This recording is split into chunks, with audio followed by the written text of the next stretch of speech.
All right, let's talk about something pretty much all of us deal with at some point or another: back pain. We're going to break it all down today, moving from that first frustrating ache to a clear, actionable plan. So check out this number, 80%. According to orthopedic surgeons, that is how many adults will have a serious bout of low back pain at some point in their lives. So no, it's not just you. This is practically a universal human experience. And that really gets to the heart of it, right? We've all been there. You bend down to tie your shoe and bam, your back just screams at you. So the big question is, how can you possibly tell if this is just a minor strain or if it's a sign of something a little more serious? Well, that's exactly what we're going to get into. Okay, so let's start at the very beginning. Before we jump into red flags and specialists, let's just talk about the basics. Why does your back hurt in the first place? And here's the good news. For the vast majority of people, the answer is way simpler and a lot less scary than you might think. Honestly, the most common culprits are kind of boring, in a good way. For most of us, back pain is just a simple mechanical issue. You know, a muscle strain from trying a new workout, a sprain because you lifted a heavy box the wrong way, or just the result of slouching at your desk day after day. A lot of the time, it's just normal wear and tear from living life. The main thing to remember is this: most back pain is mechanical. It's not a sign of some big underlying medical issue. So, that familiar ache shows up. What's the first thing you should do in those initial hours and days? The answer is definitely not to panic.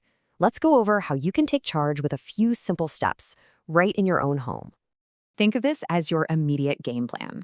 First off, modify your activity. Now, this does not mean you need strict bed rest. Not at all. It just means, try to avoid the specific movements that cause that sharp pain. For the first 2 days, ice is your best friend. It really helps reduce inflammation. After 48 hours, you can switch over to heat, which is great for relaxing tight muscles.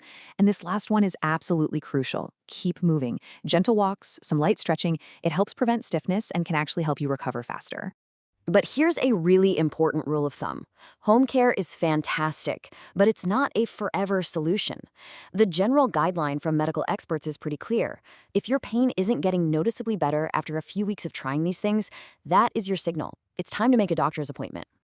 Now, sometimes back pain isn't just a localized ache. Sometimes it's a sharp, shooting, almost electric kind of pain that travels. And if it feels different, that's because it is different.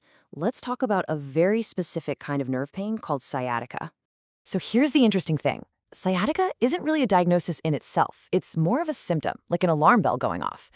It happens when something, maybe a herniated disc, for example, is putting pressure on the sciatic nerve.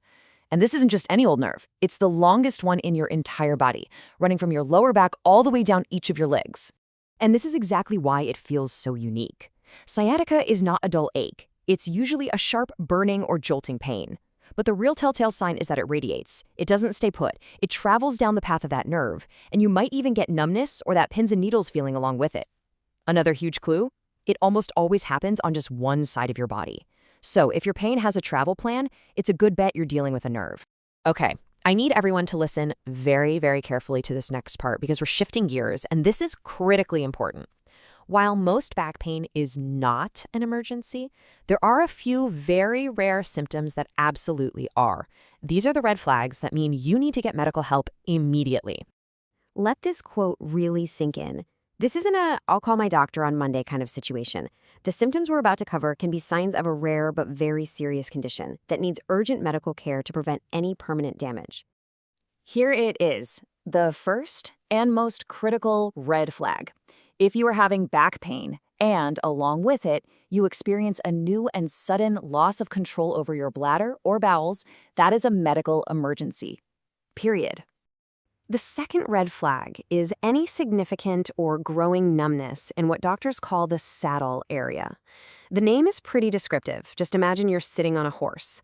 The parts of your body that would touch the saddle, your groin, buttocks, inner thighs, if that whole region starts to go numb, that is a major warning sign. And finally, you have to pay attention to any increasing weakness in your legs. Now, this isn't just about feeling a little tired. This is a noticeable loss of strength, the kind that might make you stumble or make it really hard to stand up from a chair. If one or both of your legs starts to feel like it's just giving out, you need to get help right away. So the takeaway here is simple. Think control, sensation, and strength. A sudden loss in any of those three areas means a trip to the ER, no exceptions. Okay, let's take a deep breath and step back from that emergency scenario. Let's get back to the much, much more common journey. What happens when your pain isn't an emergency, but it's just sticking around, and what your primary doctor is trying just isn't cutting it? Well, it might be time to call in a specialist. It's really helpful to understand the different roles here. Your primary care provider is your first stop. They're the experts in handling all the common aches and strains. But when the pain gets more complex or it becomes chronic, they can refer you to a pain specialist. These are doctors with advanced, specialized training to diagnose and treat those tougher cases. Your PCP is the starting point. The specialist is that next level of care. So when is it the right time to actually ask for that referral? Here are a few key signs.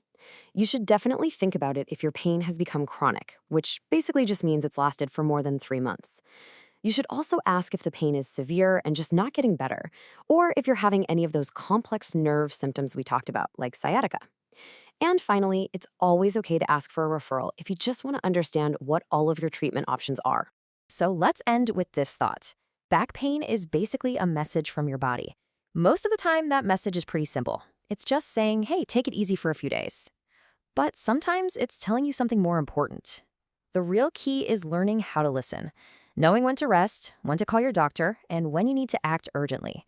So ask yourself, what is my pain telling me? And now you're much better equipped to find the answer.